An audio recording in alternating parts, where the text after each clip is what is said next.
அகிலம் நியூஸ் நேயர்களுக்கு வணக்கம். இன்றைய நாளுக்கான மதிய நேர பிரதான செய்திகள். முதலில் தலைப்புச் செய்திகள்.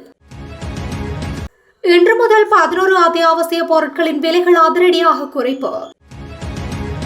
பாடசாலை விடுமுறை குறித்து கல்வி அமைச்சர் வெளியிட்ட அறிவிப்பு. கொழும்பில் பிறந்தநாள் விழாவில் பரபரப்பை ஏற்படுத்திய துப்பாக்கி சூட்டு சம்பவம். மோட்டார் சைக்கிள் தீப்பற்றி எரிந்ததில் இளைஞன் உயிரிழப்பு. சொகுசு பேருந்துகளில் குறைபாடுகள் காணப்பட்டால் அறிவிக்கலாம், பொதுமக்களுக்கு விடுக்கப்பட்டுள்ள அறிவிப்பு. மக்களுடைய காணிகள் மக்களுக்கு பிரித்து கொடுக்கப்படும் ஆளும் தரப்பு தெரிவிப்பு. வெளிநாட்டு தம்பதி ஓட்டி சென்ற மோட்டார் வாகனத்தால் இளைஞன் பலி. அறிவிக்கப்பட்டது தரம் 5 புலமை பரிசல் பரீட்சை திகதி. வரி அதிகரிப்பால் குறைந்த வாகன இறக்குமதி, அமைச்சர் வெளியிட்ட தகவல். இலங்கையில் சீன பிரஜைகளின் நடத்தைகளால் பெரும் சர்ச்சை. மத்திய கிழக்கு பதற்றம் அதிரடியாக அதிகரிக்கும் மசகு எண்ணெய் விலை.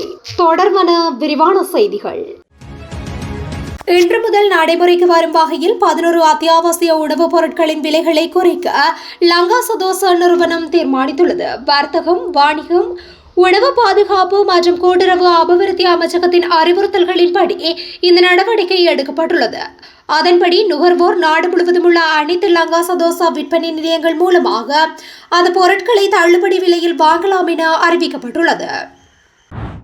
2026ஆம் ஆண்டுக்கான அரசாங்க பாடசாலைகள் மற்றும் அரசாங்கத்தால் அங்கீகரிக்கப்பட்ட தனியார் பாடசாலைகளில் தமிழ் மற்றும் சிங்கள மொழி பாடசாலைகளின் 2ஆம் தவணை முடிவடையும் மற்றும் 3ஆம் தவணை தொடங்கும் திகதிகள் குறித்த அறிவிப்பொன்றினை கல்வி அமைச்சு வெளியிட்டுள்ளது. இதன்படி பாடசாலைகளின் 2ஆம் தவணை இன்றுடன் நிறைவடையவுள்ளதாக கல்வி அமைச்சு அறிவித்துள்ளது. அதன்படி சிங்கள மற்றும் தமிழ் வழி பாடசாலைகளுக்கான 3ஆம் தவணையின் 1ஆம் கட்டம் எதிர்வரும் திங்கட்கிழமை ஆரம்பமாகும் என கல்வி அமைச்சு அறிக்கை ஒன்றை வெளியிட்டு தெரிவித்துள்ளது. அதேபோல முஸ்லிம் பாடசாலைகளுக்கான 2ஆம் கல்வியாண்டு ஜூலை 31 வெள்ளிக்கிழமை அன்று முடிவடையும். அத்தோடு 3ஆம் கல்வியாண்டின் ஆகஸ்ட் 3ஆம் திகதி திங்கட்கிழமை தொடங்கும் என்றும் அறிவிக்கப்பட்டுள்ளது. அதன்படி நாட்டில் உள்ள அனைத்து அரசாங்க மற்றும் அரசாங்கத்தால் அங்கீகரிக்கப்பட்ட தனியார் பாடசாலைகளிலும் 3ஆம் கட்ட கல்வி நடவடிக்கைகள் குறிப்பிட்ட திகதிகளிலிருந்து செயல்படுத்தப்படும் என்று கல்வி அமைச்சு மேலும் தெரிவித்துள்ளது. வத்தளை போலீஸ் பிரிவிற்கு உட்பட்ட பள்ளியாவத்து மட்டக்குழி பாலத்திற்கு அருகில் நேற்றிரவு இடம்பெற்ற துப்பாக்கி சூட்டு சம்பவத்திற்கு பயன்படுத்தப்பட்டதாக சந்தேகிக்கப்படும் கருப்பு நிற கார் ஒன்று கண்டுபிடிக்கப்பட்டுள்ளது. ஜாயல பகுதியில் கைவிடப்பட்ட நிலையில் கண்டுபிடிக்கப்பட்டதாக போலீசார் தெரிவித்துள்ளனர். 2 குழுக்களுக்கு இடையே நீண்ட காலமாக நிலவி வரும் போதைப்பொருள் கடத்தல் தொடர்பான முரண்பாடே இந்த சம்பவத்திற்கு காரணமாக இருக்கலாம் என்ற சந்தேகத்தின் அடிப்படையில் மேலதிக விசாரணைகள் தொடர்ந்து நடைபெற்று வருகின்றன.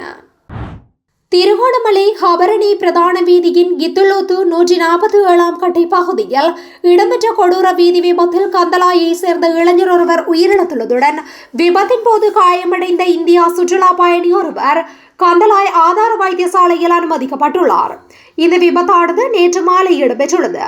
கித்துலோத்து பகுதியிலிருந்து கந்தலாய் நோக்கி அதிவேகமாக பயணித்த உயர் ரக ரேசிங் மோட்டார் சைக்கிளும் திருகோணமலையிலிருந்து ஹபரணி நோக்கி பயணித்த இந்திய தம்பதியினரின் காரும் நேருக்கு நேர் மோதியதில் இந்த விபத்து சம்பவித்துள்ளது. காரில் மோதிய மோட்டார் சைக்கிள் பல துண்டுகளாக சிதறியதுடன் கனப்பொழுதில் தீப்பற்றி எரிந்து முற்றாக சாம்பலாகியுள்ளது. இந்த விபத்தில் பலத்த காயமடைந்த மோட்டார் சைக்கிள் ஓட்டுநரான கந்தலாயை சேர்ந்த 27 வயதுடைய இளைஞர் உடனடியாக கந்தலாய் ஆதார வைத்தியசாலையில் அனுமதிக்கப்பட்டதனை அடுத்து மேலதிக சிகிச்சைக்காக அனுராதபுரம் போதனா வைத்தியசாலைக்கு மாற்றப்பட்ட நிலையில் சிகிச்சை பலனின்றி உயிரிழந்துள்ளார்.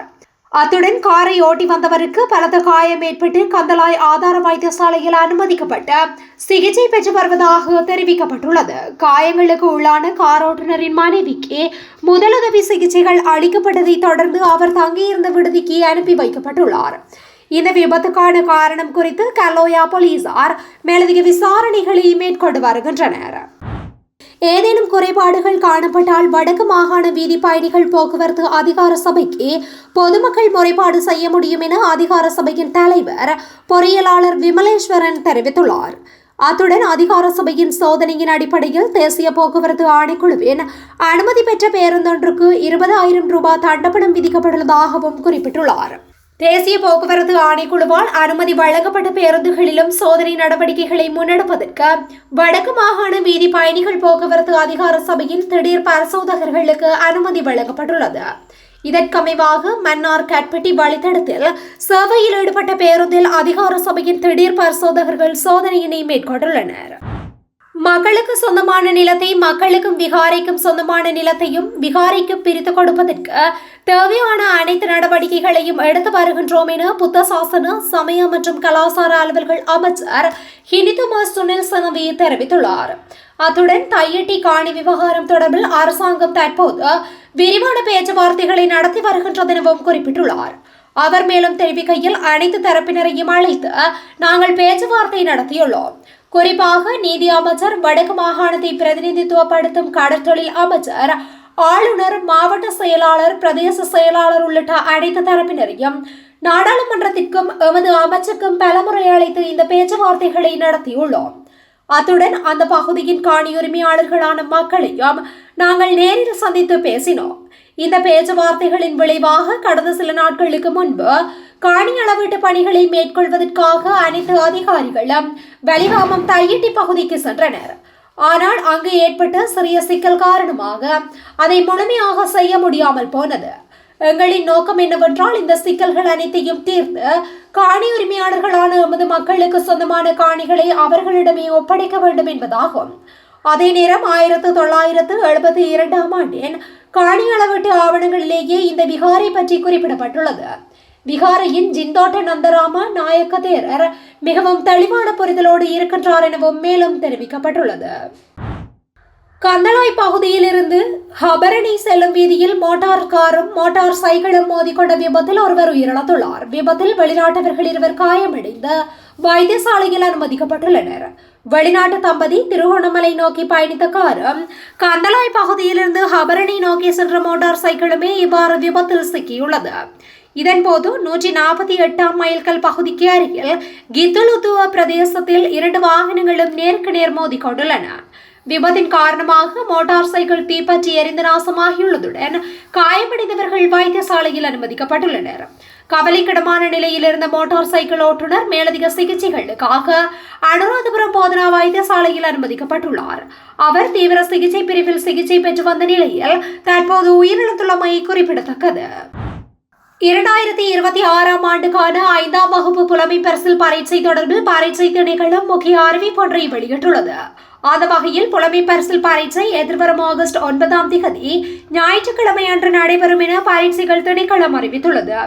இந்த பரீட்சையானது நாடு முழுவதிலும் உள்ள 2723 மையங்களில் முதலாம் பாகம் முற்பகல் 9:30 மணி முதல் 10:45 மணி வரையிலும், 2ஆம் பாகம் முற்பகல் 11:15 மணி முதல் மதியம் 12:15 மணி வரையிலும் நடத்தப்படும். இந்த நிலையில் விண்ணப்பதாரர்களின் வருகை பதிவேடுகள் சம்பந்தப்பட்ட வலய கல்வி அலுவலகங்களுக்கு அனுப்பப்பட்டுள்ளதாக திணைக்களம் மேலும் தெரிவித்துள்ளது. தங்கள் தகவல்களை திருத்த வேண்டிய விண்ணப்பதாரர்கள் www.donots.lk என்ற அதிகாரப்பூர்வ இணையதளத்தில் உள்ள பரீட்சைகள் தகவல் மையத்தை அணுகுவதன் மூலமாகவோ அல்லது http://onlineexams.government.lk மூலமாகவோ ஜூலை 23 முதல் ஆகஸ்ட் 3, 2026 வரை இணையவழியில் அவற்றை மேற்கொள்ள முடியும். மேலதிக விசாரணைகளுக்கு பரீட்சார்த்திகள் 0112784208 மற்றும் 0112784537 அதோடு 0112786616 அல்லது 0112785413 ஆகிய எண்களில் திணைக்களத்தை தொடர்பு கொள்ள முடியும். அத்துடன் 1911 என்ற துரித இலக்கத்துக்கும் தொடர்புகளை ஏற்படுத்த முடியும் என்று பரீட்சைகள் திணைக்களம் மேலும் தெரிவித்துள்ளது. வாகன இறக்குமதிக்கான நாணய கடன் கடிதங்கள் திறக்கப்படும் வீதம் கணிசமாக குறைந்துள்ளதாக பிரதி அமைச்சர் அனில் ஜாயந்த பெர்னாண்டோ தெரிவித்துள்ளார். வாகன இறக்குமதிக்கு 50% கூடுதல் தீர்வை வரி விதிக்கப்பட்டதை தொடர்ந்து இந்த நிலை ஏற்பட்டுள்ளதாக அவர் தெரிவித்துள்ளார். நாடாளுமன்றத்தில் நேற்று உரையாற்றிய போதே அவர் இந்த தகவலை வெளியிட்டுள்ளார். இது தொடர்பில் அவர் மேலும் தெரிவிக்கையில், இந்த ஆண்டில் முதல் 6 மாதங்களில் வாகன இறக்குமதிக்காக திறக்கப்பட்ட நாணய கடன் கடிதங்களின் சராசரி மதிப்பு 3.5 மில்லியன் அமெரிக்க டாலர்களாக காணப்பட்டது. எனினும் கூடுதல் தீர்வை வரி விதிக்கப்பட்டதன் பின்பு இந்த நிலைமையில் பெருமளவிலான மாற்றம் ஏற்பட்டுள்ளது. அதன்படி கடந்த ஜூலை 20ஆம் திகதி 1.8 மில்லியன் அமெரிக்க டாலர்களுக்கும் ஜூலை 21ஆம் திகதி 1.9 மில்லியன் அமெரிக்க டாலர்களுக்கும் மாத்திரமே நாணய கடன் கடிதங்கள் திறக்கப்பட்டுள்ளன. கூடுதல் தீர்வை வரி நடைமுறைக்கு வந்த மே மாதம் 15ஆம் திகதியன்று மாத்திரம் 23.71 மில்லியன் அமெரிக்க டாலர் மதிப்பில் நாணய கடன் கடிதங்கள் திறக்கப்பட்டிருந்தது என அவர் தெரிவித்துள்ளார். இலங்கையில் தங்கியுள்ள சீன பிரஜைகளின் நடத்தைகள் மற்றும் நடவடிக்கைகள் குறித்து நீண்ட காலமாக பல்வேறு குற்றச்சாட்டுகள் முன்வைக்கப்பட்டு வரும் நிலையில் அண்மைய நாட்களில் இடம்பெற்ற 3 முக்கிய சம்பவங்கள் நாட்டில் பெரும் சர்ச்சையை ஏற்படுத்தியுள்ளன. ஜூலை 22ஆம் திகதி இரவு கொழும்பு ஃபோர்ட் சிட்டி பாலத்தில் மீன்பிடித்துக் கொண்டிருந்த 3 சீன பிரஜைகளை ஜூலை 23 அதிகாலை முகத்தை மூடி வேனில் வந்த 15 முதல் 20 பேர் கொண்ட குழுவினர் வலுக்கட்டாயமாக கடத்தி சென்றுள்ளனர். கடத்தப்பட்டவர்களில் 2 தாக்கப்பட்ட நிலையில் வீதியோரத்தில் கைவிடப்பட்டனர். அவர்கள் மீட்கப்பட்டு கொழும்பு துறைமுக போலீசில் முறைப்பாடு செய்துள்ளனர். கடத்தப்பட்ட 3வது சீன பிரஜை குறித்த எந்தவொரு தகவலும் கிடைக்காததால் போலீசார் அவரை தீவிரமாக தேடி வருகின்றனர். எஹலியகொட கரடான காட்டு பகுதியில் கண்கள், கைகள் மற்றும் கால்கள் வெட்டப்பட்ட நிலையில் சீனர் ஒருவருடையது என சந்தேகிக்கப்படும் சடலம் ஒன்று கண்டெடுக்கப்பட்டுள்ளது. எவ்வாறாயினும் ஃபோர்ட் சிட்டியில் காணாமல் போன நபருக்கும் இந்த சடலத்திற்கும் தொடர்புள்ளதா என்பது குறித்து போலீசார் விசாரணைகளை தொடங்கியுள்ளனர். சர்வதேச சந்தையில் மசகு எண்ணெய் விலை 2 மாத வீழ்ச்சிக்கு பின்பு மீண்டும் அதிகரிக்க தொடங்கியுள்ளது. இதன் காரணமாக ஒரு பீப்பாய் மசகு எண்ணெயின் விலை 100 அமெரிக்க டாலரை கடந்து அதிகரித்துள்ளது. இதன்படி சர்வதேச சந்தையில் பிரெண்ட் ரக மசகு எண்ணெய் ஒரு பீப்பாயின் விலை 100.60 அமெரிக்க டாலராக பதிவாகியுள்ளது. அதேபோன்று WTI ரக மசகு எண்ணெய் ஒரு பீப்பாய் விலையும் அதிகரித்து 92.13 அமெரிக்க டாலராக பதிவாகியுள்ளது. மத்திய கிழக்கு பிராந்தியத்தில் தீவிரமடைந்து வரும் பதற்றமான சூழ்நிலை காரணமாக இவ்வாறு எண்ணெய் விலையில் அதிகரிப்பு ஏற்பட்டுள்ளதாக தெரிவிக்கப்படுகின்றது. இத்துடன் இன்றைய நாளுக்கான மதிய நேர பிரதான செய்திகள் நிறைவடைகின்றன. தொடர்ந்து இதுபோன்ற செய்திகளை உடனுக்குடன் அறிந்து கொள்ள அகிலம் நியூஸுடன் இணைந்திருங்கள். நன்றி, வணக்கம். அகிலம், மாற்றத்திற்கான மக்கள் குரல். இந்த வீடியோ பிடிச்சிருந்தா லைக் பண்ணுங்க, கமெண்ட் பண்ணுங்க, ஷேர் பண்ணுங்க. மறக்காம கீழே இருக்க பெல் ஐகானை கிளிக் பண்ணுங்க.